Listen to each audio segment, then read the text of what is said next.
Hello everyone, and welcome to another chess video. This is Seikster, and today I chose a game not of my own, but one played between Vasily Smyslov and Mikhail Botvinnik, respectively as white and black.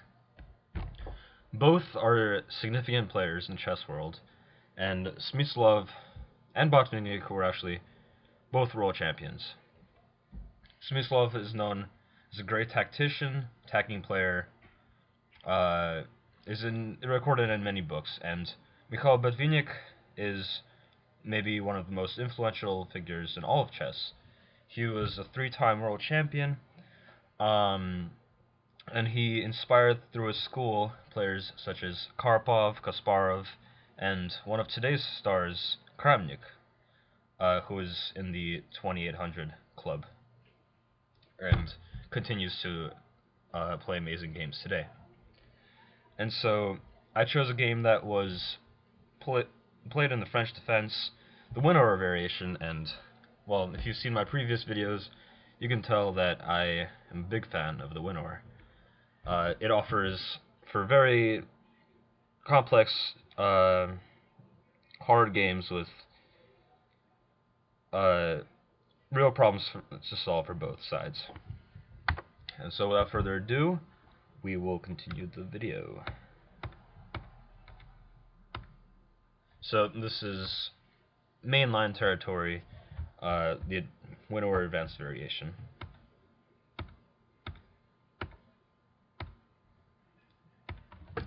And Smyslov plays knight f3.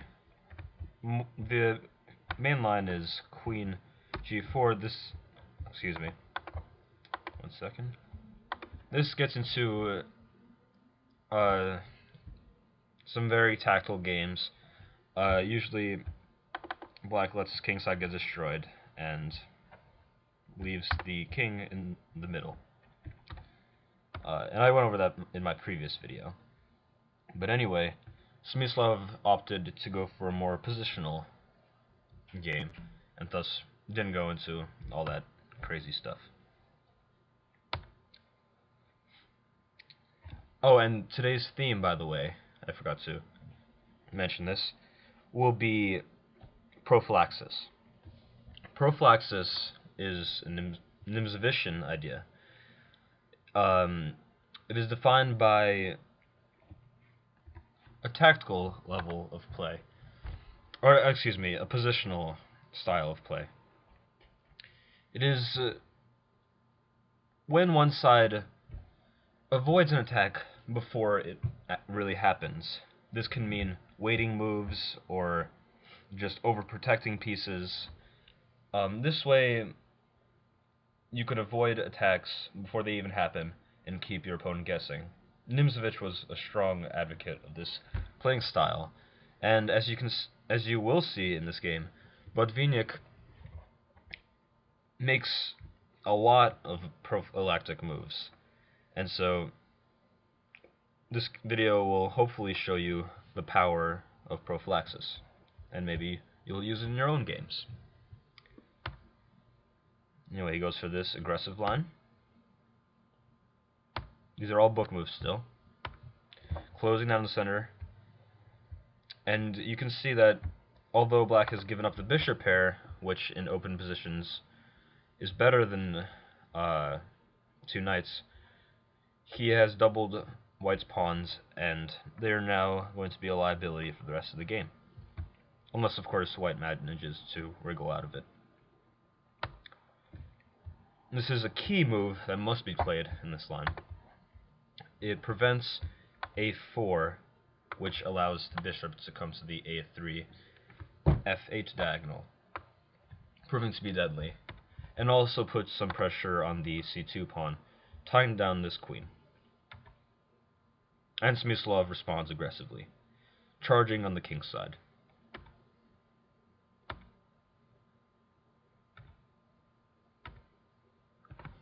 This is a good move.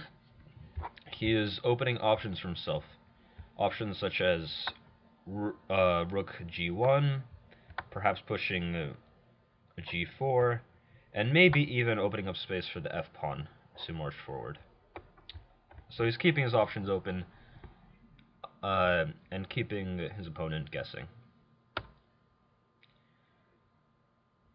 And so to avoid this, Botvinnik played knight f5. He took, and this is Botvinnik's first prophylactic move, I believe, in the game. Oh, excuse me. After rook g1, Smyslov has made his plan quite clear, maybe a little too clear, that he's planning to push g4. And so Botvinnik overprotects the f5, which is another Nimzovician theme, overprotection of your important squares. And thus defends the position before the attack happens. And this will be a reoccurring theme throughout the game. So Smyslov pushes anyway.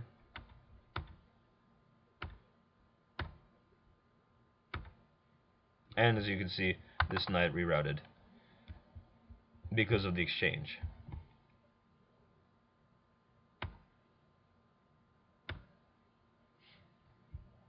Threatening discovered attacks against the rook, and so to avoid these tactics, Smyslov plays rook f4, getting out of the way, blockading this pawn so it doesn't become a nuisance, especially because the king is in the center, mounting the pressure on the knights, and protecting. As you can see, it's quite difficult for black right now. The computer gives it half a pawn advantage to black, actually, but it seems hard to play, even though the computer says advantage to black. I guess the problem on white's side is this bishop. What's it doing? And actually, this is solved in the next move, a4. Remember I mentioned this before? So now the bishop can participate in the action. And I guess another weakness is that white's king is kind of sitting in the middle, and so he doesn't have any useful squares to run to. He can't castle kingside, and he can't even castle queenside, so maybe that will be a liability later in the game.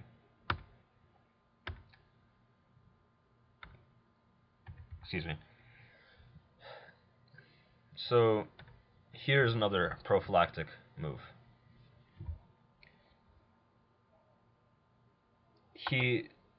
Botvinnik knows that eventually Smyslov wants to pile up on the b file, so he protects that. And as well, he kind of prevents this bishop from activity. Even though the c5 square, might have not been completely useful, he blocked it out anyway. And so you see throughout the whole game, Botvinnik is limiting his opponent's choices. And so by doing this, he stops the attack before it happens, or at least defends against it. And of course, bishop d6 would be a blunder because of rook takes. Excuse me. And the pawn is pinned, so that would not work. So his bishop right now has been stopped. We have king d2 and rook g8. This is a very accurate game on both sides, and, well, I think that has to be noted. Neither side has really made a mistake so far.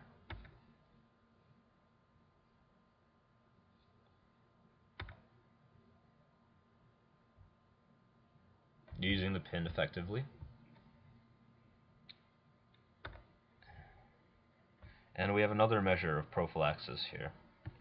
Botvinnik was actually a very good defender, as you will see, and prophylaxis comes very handy in there. This rook c8 move prevents any ideas of, let's waste a move for a second. I don't know. That might not be the best move, but just to make a point. We have bishop c5 because the pawn is pinned. So he prevents that, and well, if bishop c5 right now, we have rook c6 defending that. So he kind of slid his rook to protect laterally for the b6 pawn. And the game will be just about equal. Instead, he traded off, ripping open the queen side and piling pressure on the king side now with the queen move. Getting the king into the game.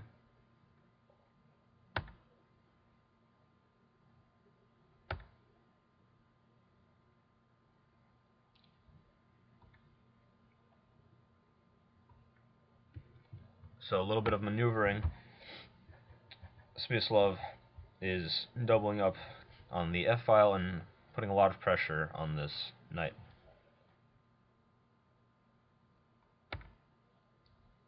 It's a waiting move.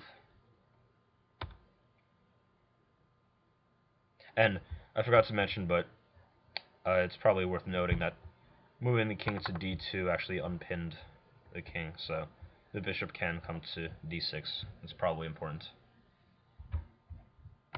And we have rook g7, another prophylactic move, because he's accounting for any second fronts on the g file, because then he can double up and defend, as well as overprotect the f7 pawn. So he's making things harder for Botvinnik, defending very well, and well, like I said, defending against attacks before they happen. And you can see this makes it hard for the opponent. And so Smyslov played queen h1, probably trying to reroute, and actually that might be a prophylactic move in of itself, because the rook is going to slide to the a file later. But this is his first mistake of the game. It's a slight error, but at grandmaster level these things add up. And so better would have been queen g4, pinning, and so threatening to take the knight. And after this, we may have position like this, and just about equal. Black manages to defend. And they can even opt to repeat moves. Something like that. But anyway, white played queen h1, and this allows for counterplay on the queen side. I feel that Smyslov wasted a little bit of time with this rerouting move, and really just gives that tiny opening for Botvinnik to, slap on the queen side. Defending. And you can see now that white's attack didn't really go anywhere, and this queen seems misplaced. It probably would have been much better placed on the king's side. And now he's defending passively. And these rooks are far away from coming to the queen side to defend. They're not really doing anything here either. So, after giving a check, we have the doubling, and it's looking pretty grim. And of course, if you move your queen back like this, you're not having a great game. And so Botvinnik is infiltrating, and you can see how such a small error, a slight loss of time by the queen in such tense positions as this can really lead to something catastrophic, as we will see soon. The rooks are getting in, and well, it just shows how tough grandmaster play really is, and how amazing Botvinnik was. And so, not even recapturing, he brings his rook in, because he has many threats now.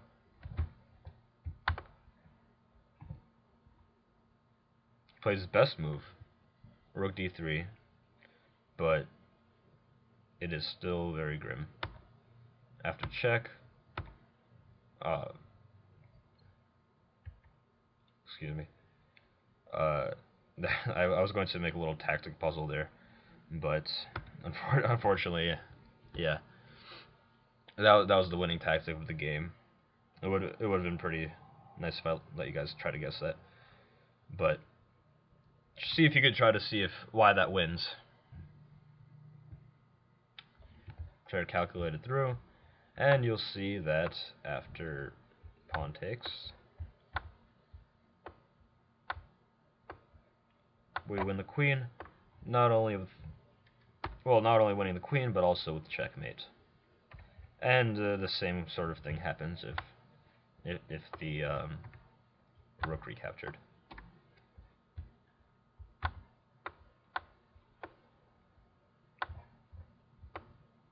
And an eventual mate, I guess. Something like, yeah, I guess desperate moves, you know, the king is a sitting duck. So anyway, this knight takes, so that was the final position. Smyslov resigned here. This was a really good game played by two very notable players, and so that was one of the reasons I chose it. You know, you didn't have a world champion playing a noob or anything, or an amateur. These were two really good players, and it shows how one slight loss of time can lead to catastrophe, but moreover, it shows the power of prophylaxis.